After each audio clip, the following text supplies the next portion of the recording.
if you're hearing this, there's a chance you're not alone either. I used to think my life was completely normal, nothing special.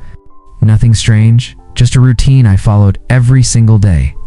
Wake up, check my phone, coffee, work, come home, sleep. That was it. Simple, predictable, safe, until the thoughts started. At first, it didn't feel like anything serious, just random ideas popping into my head. But something about them felt off. You know how you can usually recognize your own thoughts? There's a certain familiarity to them. A pattern. These didn't have that. They felt foreign, like someone had placed them there. I ignored it, blamed it on stress. Lack of sleep, overthinking, that's what we all do, right? We explain things away until they stop making sense. But this didn't stop. It got worse. It started. With small things, I would walk into the kitchen and somehow already know what was inside the fridge before opening. I'd reach for my phone to call someone, and it would start ringing in my hand before I even tapped the screen at first. I laughed it off. Coincidences happen, but not like this. Not this often, and not this accurately. Then came the night that changed everything. 3:17, and I remember the exact time because I checked it twice. I woke up suddenly. No sound, no movement, just complete silence. But inside my head, there was a voice, clear.com, and not mine. Get up. My entire body froze. I looked around the room. Nothing. No one. Just darkness.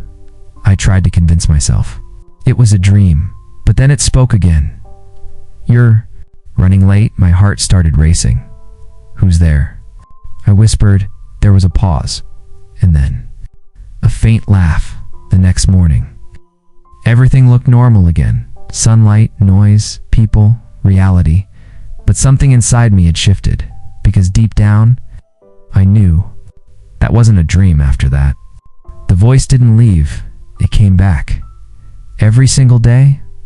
Sometimes it whispered. Sometimes it spoke clearly. Sometimes it gave instructions. Turn left. Trust him. Answer the call. And the worst part, it was always right. One day, I decided to test it. I stepped off the sidewalk. Without looking, the voice shouted, "Stop." I froze. A truck sped past me at full speed. If I had taken one more step, I wouldn't be here. That's when everything changed. It wasn't just fear anymore. It was something deeper, something worse. Dependence. I started listening to it, trusting it, relying on it, and that terrified me more than anything else. Because if the voice was right, then what did that make me? A few days later, I noticed something else, something even more disturbing. Gaps in my memory, entire. Moments missing. I would find messages on my phone that I didn't remember sending, calls I didn't remember, making decisions I didn't remember. Choosing it felt like parts of my life were happening without me. Then came the mirror. I was standing in front of it, just staring at myself, trying to ground myself in something real, something certain. But the longer I looked, the more wrong it felt. My reflection was staring back at me, but the expression didn't match. My face was still, but the reflection was smiling. You're starting to notice. The voice again. Closer this time. Clearer than ever. Who are you? I demanded. There was a pause. Then it answered, I'm you.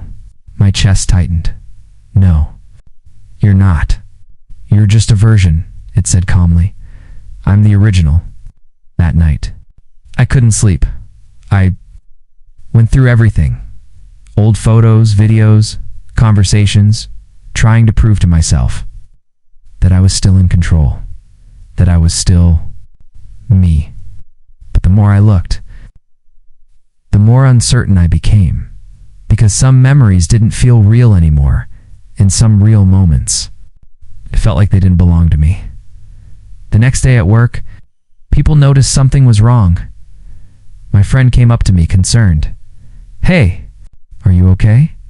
"Yeah," I said. "Why?" He hesitated. "You've been acting different." My stomach dropped. "How different?" He looked at me carefully like, "You're not yourself." That was it. I couldn't ignore it anymore that night. I made a decision. I needed answers, no matter what it took. I lay down in bed, closed my eyes, and said it out loud. "Show yourself. Silence. Come out." For a few seconds, nothing happened. Then suddenly, everything disappeared.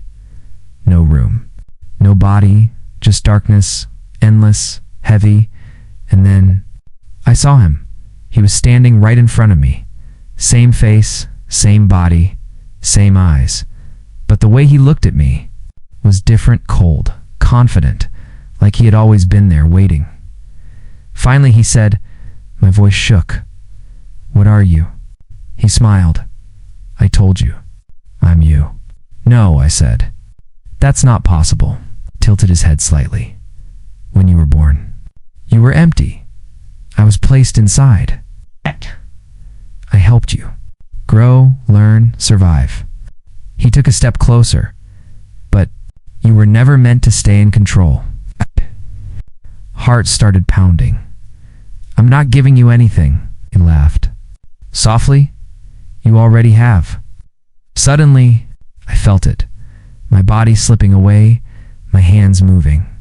Without me, my thoughts slowing down, like I was being pushed back, locked inside. "What do you want?" I asked desperately.